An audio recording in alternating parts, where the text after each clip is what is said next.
Welcome to the Crux Post. We are now starting a new series called Daily Update Show. This show will cover national and international news available in public domain. Please share and subscribe for more updates. Once again, thank you all. Let's start with the headlines.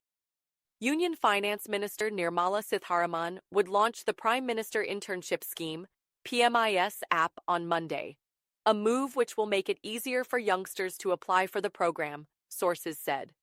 The FM will also launch the first facilitation center for the internship scheme being set up in Kolkata by the Ministry of Corporate Affairs in collaboration with the Confederation of Indian Industry, CII. The center is meant to provide assistance and guidance to the youth regarding the scheme. Days after telecom giants Airtel and Reliance's Jio signed a deal with billionaire Elon Musk's SpaceX for Starlink's entry into India, the central government has now asked the U.S. satellite internet service provider to set up a control center in the country. According to a report by the Times of India, the control center will help to maintain law and order, as it will help in enabling suspension or shutting down of communication services in sensitive areas when needed. Citing sources, the report added that whenever the need arises, the security establishments have some specified mandates, which will allow intercepting calls by law enforcement agencies through official channels.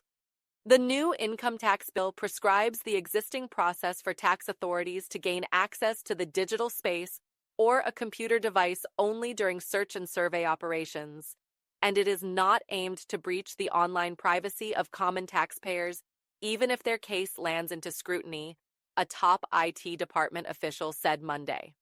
The powers for such a coercive action already existed in the 1961 Act, and these have only been reiterated in the Income Tax Bill of 2025, he said. The official rejected claims made in some reports and opinion pieces that the tax authorities have been granted additional powers to breach the passwords of electronic records, including email, social media handles, and cloud storage space of the taxpayers. Such reports are nothing but fear-mongering. The tax department is not into snooping of social media accounts or online activities of a taxpayer.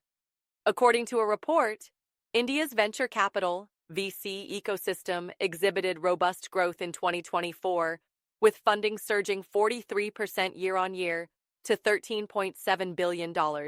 This recovery was fueled by a 45% rise in deal activity, with 1,270 transactions recorded, reinforcing India's position as the second-largest market for venture capital and growth funding in the Asia-Pacific region, the report by Bain & Company and IVCA. Around 5 acres of illicit poppy cultivation was destroyed in Manipur's Churachandpur district, police said on Sunday. Security forces, along with Forest Department personnel, destroyed the illicit poppy cultivation at G. Mongolian Village Hill Range in the district on Saturday. During the destruction, approximately 5 acres of illicit poppy plants, which could yield about 25 kilos of illicit opium, were destroyed, and 10 poppy pods were seized as evidence, the police added. The Manipur police have arrested a cadre of a band outfit from Kakching district, officials said on last Saturday. The member of the outlawed People's Liberation Army was apprehended from Langmaidong Mamang Laikai in Kakching on last Friday. 6 MLAs from the Naga community met Manipur Governor Ajay Kumar Bala at the Raj Bhavan on Thursday and apprised him of the problems faced by the common people, a statement from the governors. The MLAs assured that they will extend their cooperation at every step to ensure peace, and expressed confidence that the state will definitely return to peace and normalcy under the leadership of the governor. A civil society organization of Meiteis on Thursday claimed that MHA advisor for Northeast A.K. Mishra has told them that the center has prepared a roadmap for peace in ethnic strife-hit Manipur. Fox spokesperson Gangbam Chamchan Singh told reporters here on Thursday that Mishra told them on Wednesday that the first phase of the roadmap for peace in Manipur has already been implemented. Assam Chief Minister Himanta Biswa Sarma on Tuesday said that the Special Investigation Team, SIT, formed to probe the POC links of Gaurav Gogoi and his wife, has made progress in its initial investigation. According to CM Sarma, the POC team, including Sheikh, frequently visited India till 2018 and stayed in small hotels to avoid public attention. We have been probing the entire ecosystem related to this Pakistani national in question. If required, we will take the help of Interpol, CM Sarma stated, adding that he has briefed the Union Home Minister Amit Shah regarding the developments. To curb the distribution of non-compliant products through e-commerce platforms, the Bureau of Indian Standards, BIS, has carried out search and seizure operations at multiple warehouse locations of leading e-commerce platforms, including Amazon and Flipkart, in cities like Lucknow, Gurugram, and Delhi, the government said in a statement today. In a recent search conducted on March 7th at an Amazon warehouse in Lucknow, the BIS seized 215 toys and 24 hand blenders, all lacking mandatory BIS certification.